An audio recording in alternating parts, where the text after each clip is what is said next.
Hey everyone, welcome to day 116 of Bible365 with Kathy Carter. 116 puts us at April 25th.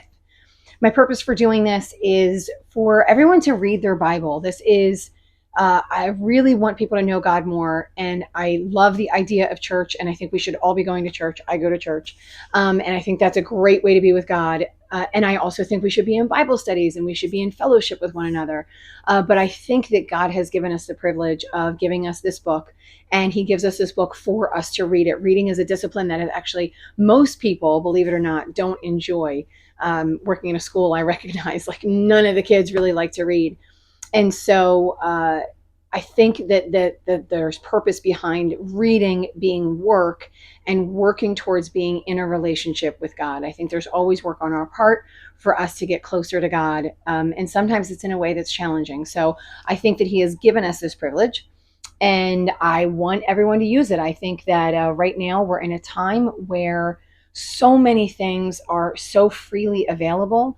And so the enemy is using all of those things to pull us away from the truth. So those of us who have followed the Lord, those of us who have believed for a long time in the past, a lot of those people are the same people that are now no longer believing. They don't think that God is real, and because it can't make sense to them with all of the arguments that really smart people are coming up with. So this is my way, I'm not sure the right word I wanted to use, but this is my encouragement to get you guys back in the Word and back into an understanding of God. So if you are with me for the first time and you've never been with me before, I am reading through the Bible in 365 days, and today is 116. So we're a nice big chunk of the way into the Bible. So if you sit with me today and you are blessed by this today, I'm so thankful and grateful. And I want you to go all the way back to the beginning to start building that foundation, because coming in the center, I think you're going to miss some pieces. And I think this is a really great way for you to go back and kind of do some build up. I use the 1 Year Chronological Bible reading plan, and that is found at the 1 Year Chronological Bible online.com.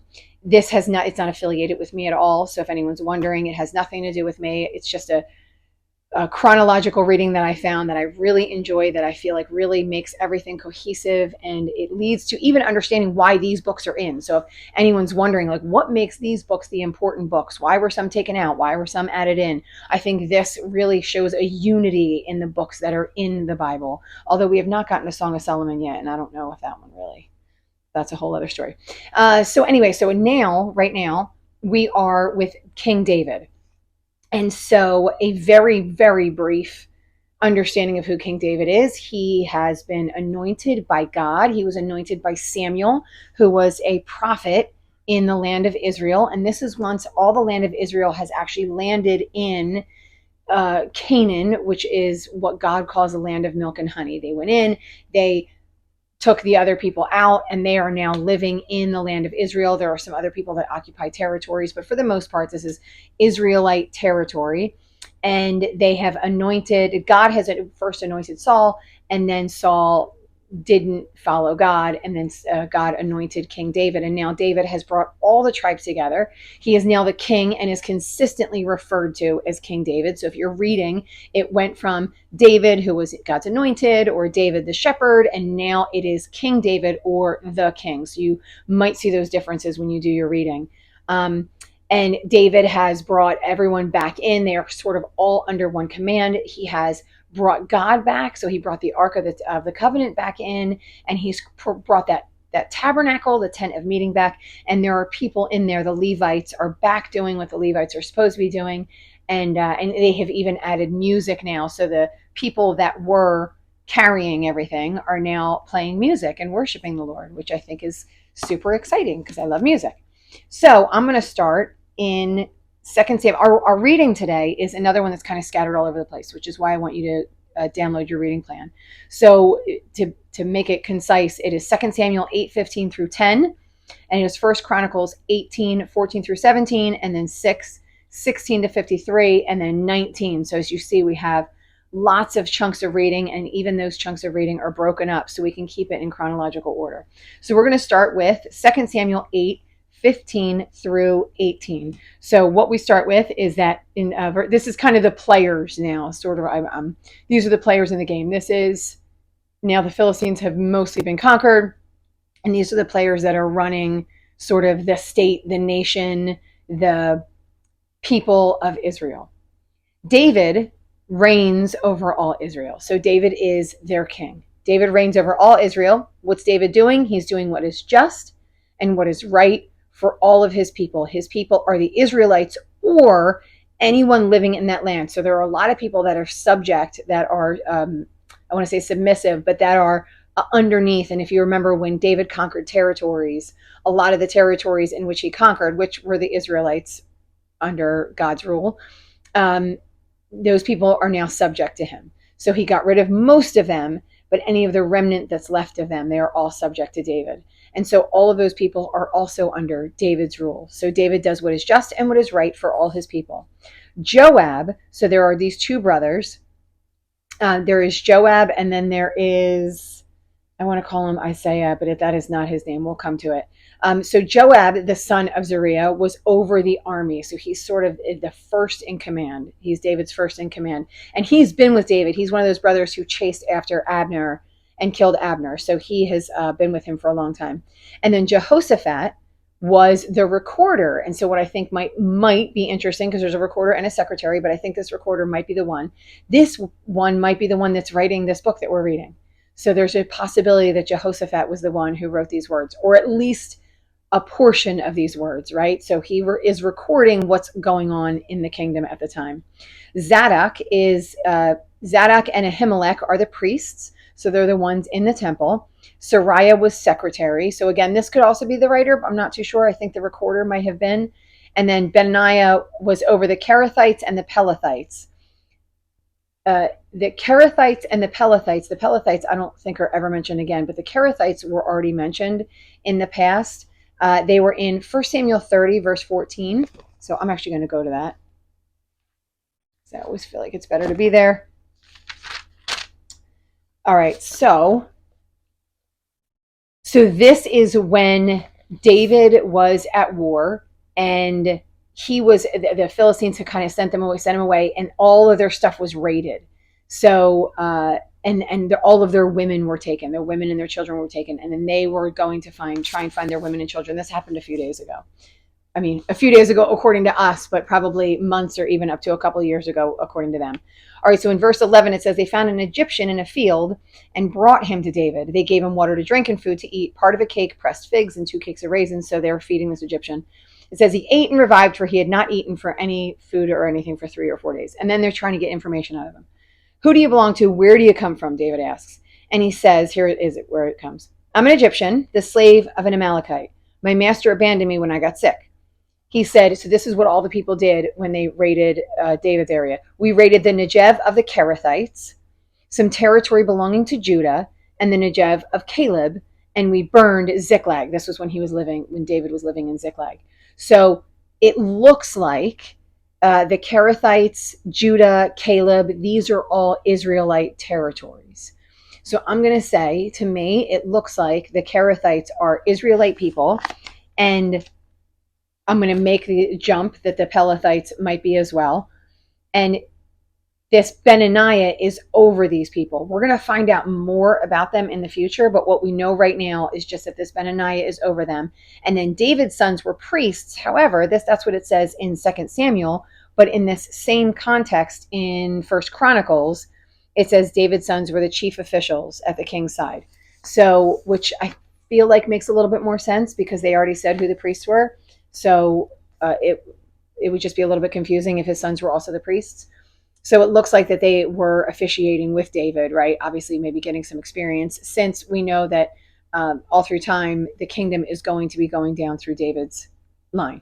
So these are all the players. So these are the people that are protecting him. These are the priests that are speaking to God for him. These are the people that are over his army, right? Like, so all of these things, this is kind of what makes up, in some ways, I guess, David's cabinet, right? David's government, so to speak.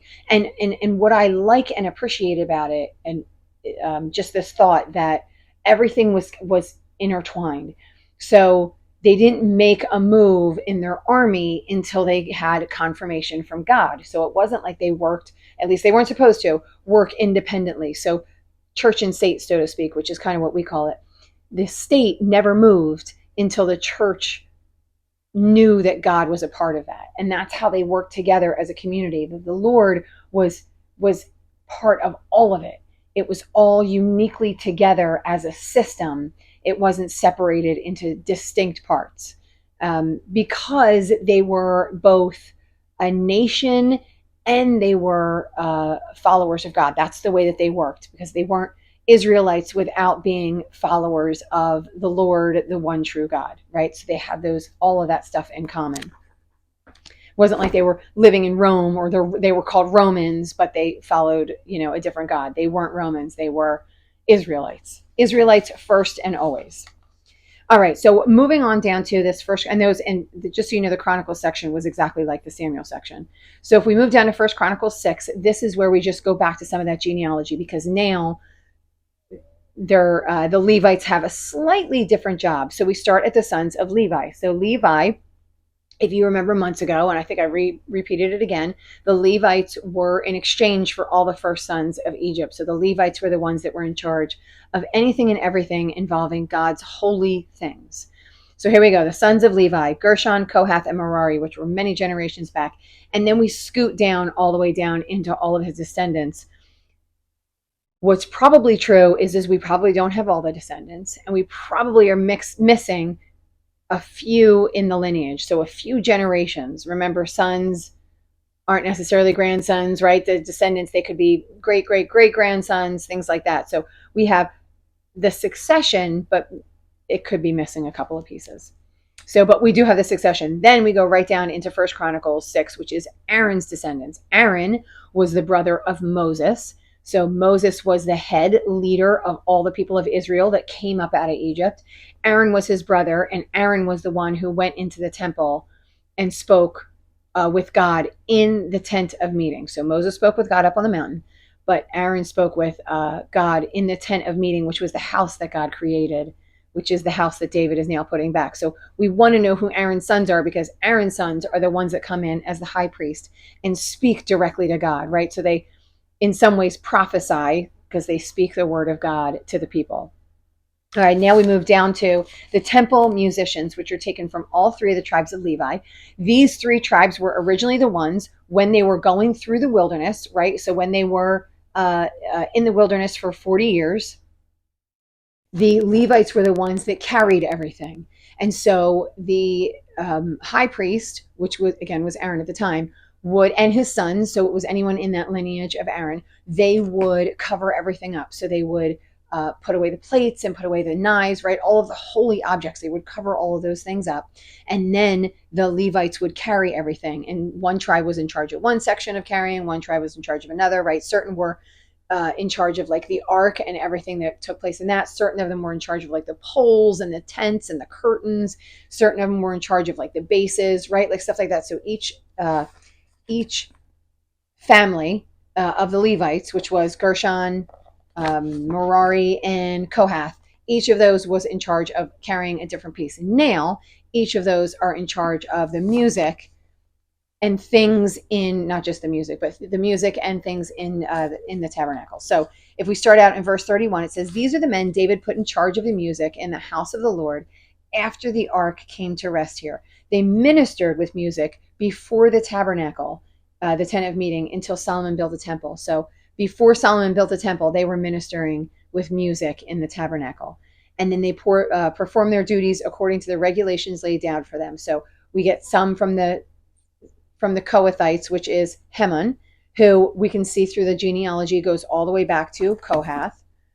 And then the next one we have is his associate, Asaph, served as his right hand, and he goes down into the son of Gershon, right? And then we have, it says from their associates, the Merarites, at his left hand, we have Ethan. And Ethan is, like I said, a son of Merari. Their fellow Levites were assigned to all the other duties of the tabernacle, the house of God.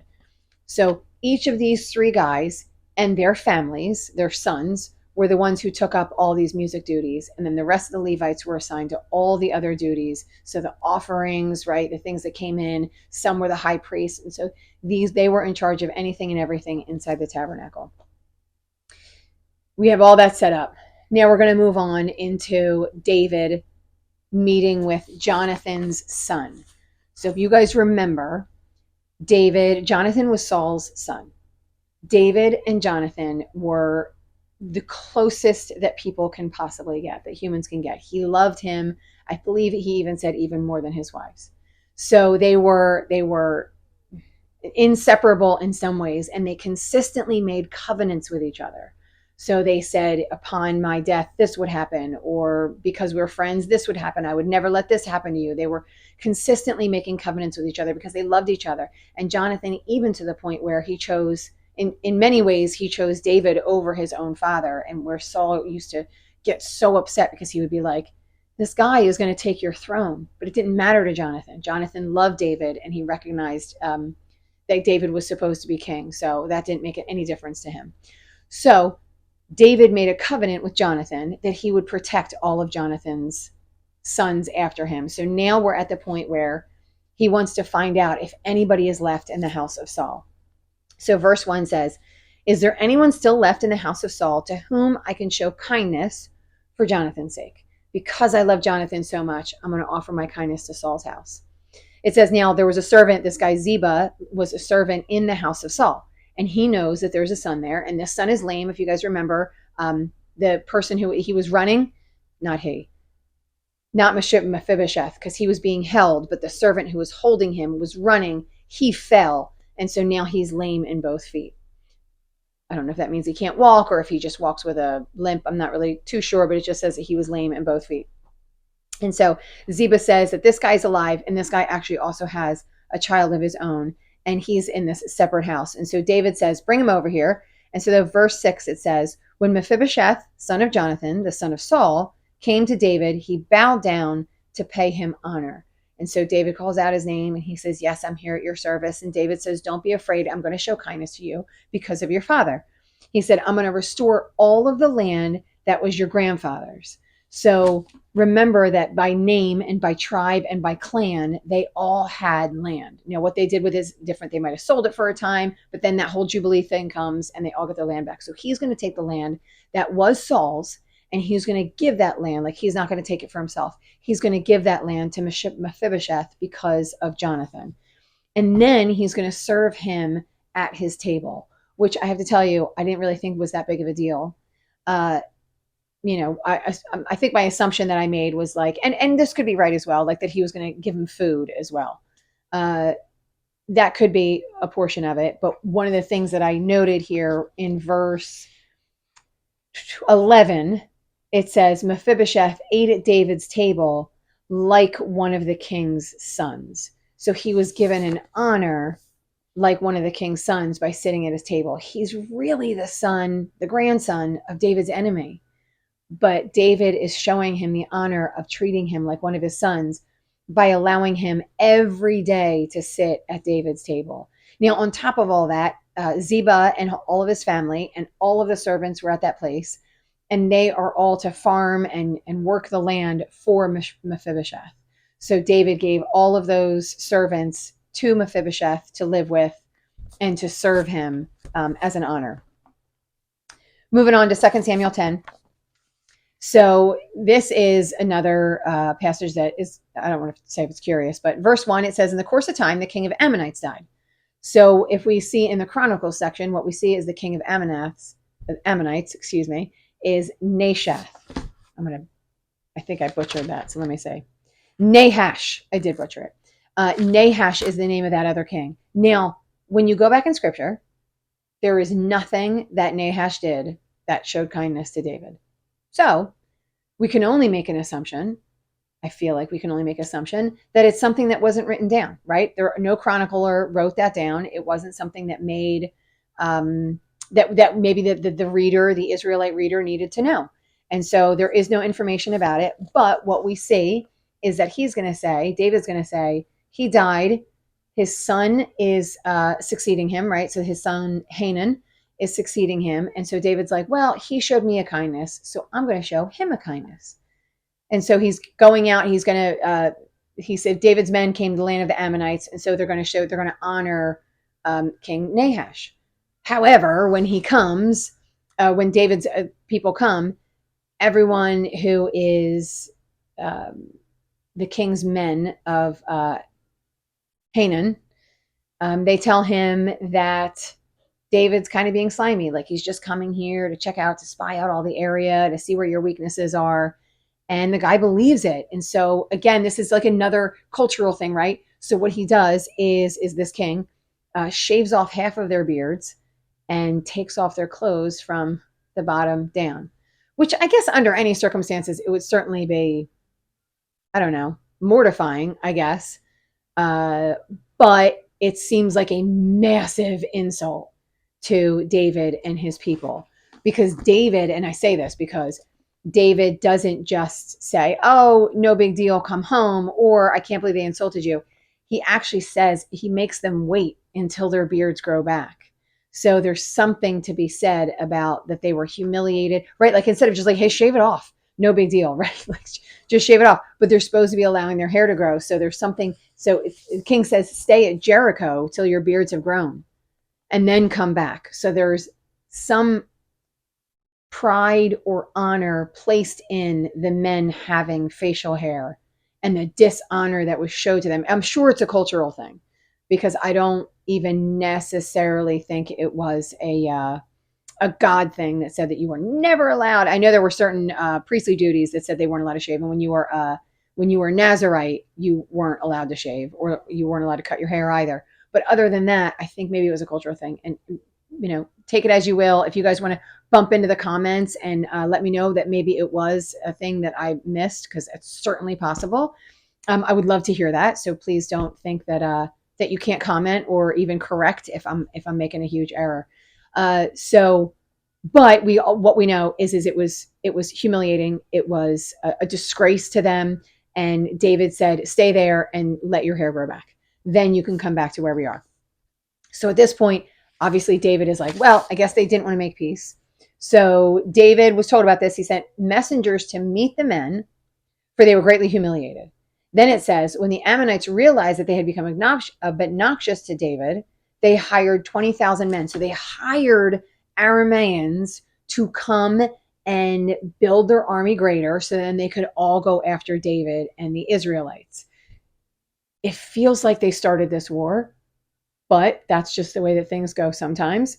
And so they hired all these people. And then David obviously hears this. So it says, on hearing this, David sent Joab, his leader, out with the entire army of fighting men. The Ammonites came out and drew up battle formation at the entrance of their city gate, while the Arameans of Zobah and Rahab and the men of Tob and Makkah were by themselves in the open country. So they had them on either side, right? Israelites were kind of in the center. They had someone in the front and some in the back. Joab saw there were battle lines in front and behind him. And so he says to his brother Abishai, which was the name I couldn't come up with earlier. So he says to his brother Abishai, listen, I'm going to go after this side. You're going to go after this side. If I see that you're having a problem, I'm going to come and help you. If you see that we're having a problem, you're going to come and help us. Luckily, that doesn't have to happen. So then Joab and the troops with him advanced to fight the Arameans, and they fled. So they took off. And then once they took off, the other side saw that they fled, and then they ran. So both sides were kind of running away, and then they pursued him. So it says, when David was told of this, he gathered all of Israel, crossed the Jordan, and went to Helam. The Arameans formed their battle lines to meet David, but then they fled. So David comes in like this massive warrior, right? He comes in, and then everyone's scared, and everybody runs for their lives. So then even on top of that, David kills them. So in one, it says 700 of their charioteers. In another, it says 7,000. So in the Chronicles passage, it says 7,000 of their charioteers and 40,000 of their foot soldiers. And then he struck down the commander of their army as well. So verse 19, when all the kings who were vassals of Hadadezer saw that they had been routed by Israel, they made peace with the Israelites. So they were like, you know what? No more fighting. We're done. We're not going to do anything. And then it says they became subject to them. So one of those things I was talking about earlier, that foreigners are in the land, and some are probably there like traveling through or whatever, but foreigners are in the land and they are subject to the Israelites. Now they are subject to David. So the Arameans were afraid to help the Ammonites. They were done. They weren't going to help the the Ammonites anymore.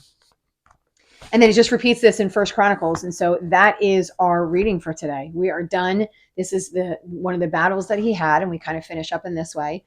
So if you like this, if this was a blessing to you, if this helped you in any way to know who God is more by learning who God's people are, then I want you to like this, hit the like button, subscribe to the channel, share with a million people that you know so the word can go out there and more people can read their Bible.